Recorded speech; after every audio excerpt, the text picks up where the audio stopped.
जय जगन्नाथ बंधुगण वैदिक ज्योतिष शास्त्र अनुसारे बेले बेले ग्रह गोचर एवं ग्रहण गोटे समय घटे जार प्रभाव मानव जीवन सहित देश एवं विश्व उपरे मध्य देखिबाकु मिलिथाय। एही वर्ष 14 मार्च रे होली दिन चंद्रग्रहण हेबाकु जाउछि एवं एही दिन ग्रह मानकर राजा सूर्य देवता मध्य मीन राशि रे प्रवेश करिबे। एही परिस्थिति रे होली दिन चंद्रग्रहण एवं सूर्य गोचरर मिश्रण एका संगरे घटिबाकु जाउछि, जहा फलरे किछि राशिर व्यक्ति माननको सकारात्मक परिणाम प्राप्ति हेब। तो आसंतु जानिबा सेही भाग्यशाली राशि मानक विषय रे। तेतिपई वीडियो को शेष पर्यंत देखंतु ओ जेउ माने आम चैनल को नुआ करी आछंती तळे थिबा लाल रंगर सब्सक्राइब बटन को दबाई आम चैनल को सब्सक्राइब करंतु, काहेकि ना आमे अपलोड करितबा प्रत्येक वीडियो रो नोटिफिकेशन आपण सर्वप्रथमे पाई परिबे। मिथुन राशि सूर्यंक गोचर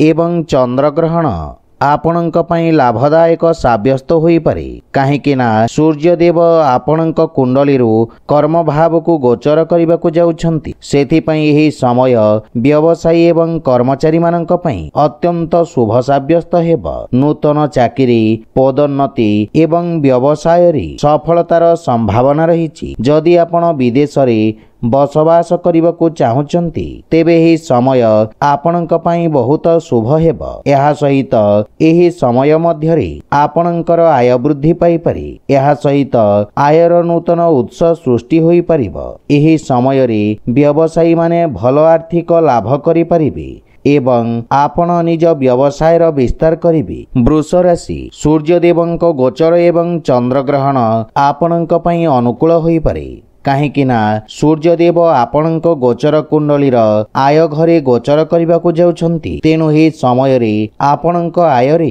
एक बड़ वृद्धि होई पारे। एहा सहित आपण सामाजिक नेटवर्किंग माध्यम रे प्रसिद्धि अर्जन करिबे एवं आपण कोनोसी बड़ योजना रे शामिल होई परिबे। आपणको नूतन ग्राहक एवं व्यवसाय रे सहभागितार सुजोग मध्य मिली पारे। एही समय रे आपणकर निवेशरो लाभ पाइबार सुजोग रहिछि एवं आपणकर समस्त इच्छा पूर्ण हेब। अन्य पक्षरे जदि आपण स्टॉक मार्केट बेटिंग एवं लॉटरी रे निवेश करबाकू चाहुचंती ताहेले आपणको उत्तम लाभ मिलिब। कर्कट राशि सूर्यंक गोचर एवं चंद्रग्रहण आपणक पई लाभदायक साब्यस्त होई पारे, काहेकि ना सूर्यदेव आपणक राशिरू भाग्य स्थान को गोचर करबाकू जाउछंती। तेणु एही समय रे आपणको भाग्यर अनुग्रह मिली पारे। एही समय रे आपण आध्यात्मिक प्रगति अनुभव करिबे एवं आपणक व्यक्तित्व प्रभावशाली रहिब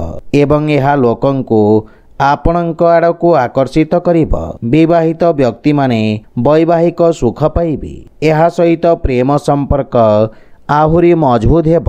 एही समय रे आपण देश भितरी एवं विदेश रे भ्रमण करि परिबे। एहा सहित एही समय रे आपणक कार्य समाप्त हेब। बेकार लोक माने नूतन चाकरीर सुजोग पाई परिबे। मेष राशि लोकंक पई एही चंद्रग्रहण अत्यंत शुभ और भाग्यशाली हेबाकू जाउछि। मेष राशि व्यक्ति मानक उपरे चंद्रग्रहणर प्रभाव सेमानक क्यारियर और आर्थिक स्थिति उपरे पड़िबो। एही ग्रहणर प्रभाव रे मेष राशि व्यक्ति माने निज क्यारियर रे नुआ सुजोग पाइबे। चाकरी कले पदोन्नति किंबा नुआ दायित्व मिली पारे एवं व्यवसायी मानक पई समय लाभदायक होइबो।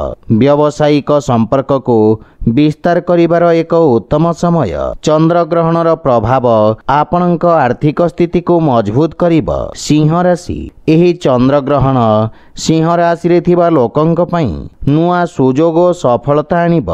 चंद्रग्रहणर प्रभाव उभय व्यक्तिगत और वृत्तिगत जीवन को प्रभावित करिब।